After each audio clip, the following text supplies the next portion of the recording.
আমি প্লিজ ভাই প্লিজ তুমি একটু জার্মানি কি যে কইলা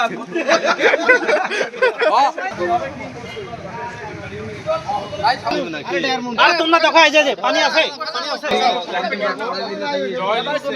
জয় লিখছে ভাই বুঝি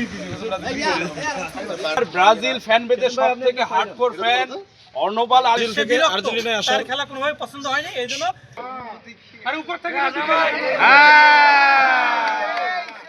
আমরা আশা ভাইকে দেখতে পাচ্ছি আশা জার্সিটা চেঞ্জ করো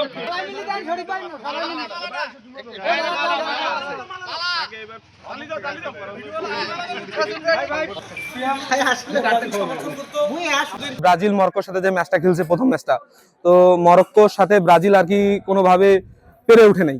তাদের খেলার মধ্যে প্রচুর ভেদাল ছিল। ব্রাজিল যে আসলে খেলাটা খেলে তাদের খেলার মধ্যে সেই ছন্দটা নাই আসলে।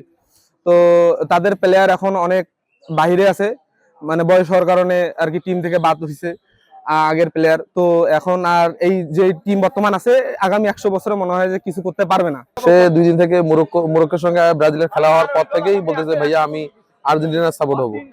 সেক্ষেত্রে আমি ওকে বলছিলাম যে ঠিক আছে, একটা অ্যারেঞ্জমেন্ট করে তোমাকে দুধ দিয়ে গোসল করে আমি তোমাকে আর্জেন্টিনার সাপোর্টার নিয়ে আসবো। যেহেতু আর্জেন্টিনা ডিফেন্ডিং চ্যাম্পিয়ন, সে এবারও আশা করতেছে আর্জেন্টিনা এবারও চ্যাম্পিয়ন হবে। 2002 সালে হচ্ছে ব্রাজিল লাস্ট বিশ্বকাপ পায় এবং তারপর থেকে আসলে কেউ কখনো দেখে না যে ব্রাজিল ফাইনালে উঠছে।